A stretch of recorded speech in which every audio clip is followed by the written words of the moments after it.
Hello friends, നമുക്കിന്ന് അലാദീനും അത്ഭുത വിളക്കും സെക്കൻഡ് പാർട്ട് വീഡിയോ വായിച്ചാലോ. അലാവുദ്ദീൻ അത്ഭുതപ്പെട്ട് നിൽക്കുമ്പോൾ അയാൾ തുടർന്നു. മോനെ, രക്തബന്ധത്തിൻ്റെ ശക്തി കൊണ്ടാണ് ഞാൻ നിന്നെ തിരിച്ചറിഞ്ഞത്. ഞാൻ ഇവിടുന്ന് പോകുമ്പോൾ എൻ്റെ സഹോദരൻ്റെ വിവാഹം കഴിച്ചിരുന്നില്ല. എങ്കിലും എനിക്ക് നിന്നെ മനസ്സിലായല്ലോ. അങ്ങനെ പറഞ്ഞുകൊണ്ട് 10 സ്വർണ്ണ നാണയങ്ങൾ എടുത്ത് അയാൾ അലാവുദ്ദീന് നൽകി. എന്നിട്ട് ഈ വിവരം അമ്മയെ അറിയിക്കാൻ വാനും പറഞ്ഞു. പക്ഷേ അമ്മയ്ക്ക് അങ്ങനെയൊരു ചിറ്റപ്പനെ കുറിച്ച് അറിവുണ്ടായിരുന്നില്ല. പിറ്റേന്നും അലാവുദ്ദീൻ കളിക്കുന്ന സ്ഥലത്ത് മാന്ത്രികൻ എത്തി. അന്ന് രാത്രിയിൽ താൻ ഭക്ഷണം കഴിക്കാൻ വീട്ടിലെത്തുമെന്ന് അമ്മയോട് പറഞ്ഞിട്ട് 2 സ്വർണ്ണ നാണയങ്ങൾ കൂടി നൽകി. അലാവുദ്ദീൻ്റെ ചിറ്റപ്പൻ പറഞ്ഞ വിവരങ്ങൾ അമ്മയെ അറിയിച്ചു.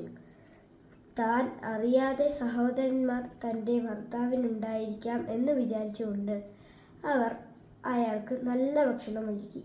താമസിയാതെ മാന്ത്രികൻ ഒരു കുട്ട നിറയെ ഭക്ഷണ സാഗരങ്ങളും പഴങ്ങളുമായി ഇവിടെത്തി. അലാവുദ്ദീൻ്റെ പിതാവിൻ്റെ ഇരിപ്പിടത്തിൽ മുട്ടുകുത്തി ചുംബിച്ച് അയാൾ തേങ്ങിക്കരഞ്ഞു. ഒടുവിൽ അലാവുദ്ദീൻ്റെ അമ്മ അയാളെ ആശ്വസിപ്പിച്ചു. ഭക്ഷണം കഴിക്കുമ്പോൾ മാന്ത്രികൻ അയാളുടെ വിവരങ്ങളെല്ലാം പറഞ്ഞു. 40 വർഷമായി ഞാൻ രാജ്യം വിട്ടിട്ട്. നിങ്ങൾ എന്നെ കണ്ടിട്ടില്ലാത്തതിൽ അത്ഭുതമില്ല. നിനക്ക് പണിയൊന്നുമായില്ലേ? അയാൾ അലാവുദ്ദീനോട് ചോദിച്ചു. അലാവുദ്ദീൻ പണിയൊന്നും എടുക്കാതെ അലസമായി നടക്കുകയാണെന്ന് അവൻ്റെ അമ്മ കരഞ്ഞുകൊണ്ട് പറഞ്ഞു. മന്ത്രവാദി അലാവുദ്ദീനു വേണ്ടി ഒരു കടയും അതിലേക്ക് ആവശ്യമുള്ള ചരക്കും വാങ്ങിക്കൊടുക്കാമെന്ന് പറഞ്ഞു. അലാവുദ്ദീന് ഈ പദ്ധതി ഇഷ്ടപ്പെട്ടു.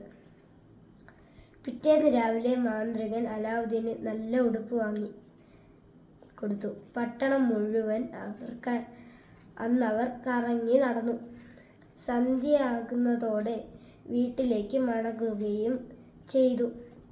അലാവുദ്ദീൻ്റെ അമ്മയ്ക്ക് ഇവൻ്റെ പട്ടുകുപ്പായം കണ്ടപ്പോൾ വലിയ സന്തോഷമായി. ബാക്കി തേർഡ് പാർട്ടി കാണാമേ. അപ്പോൾ ബൈ.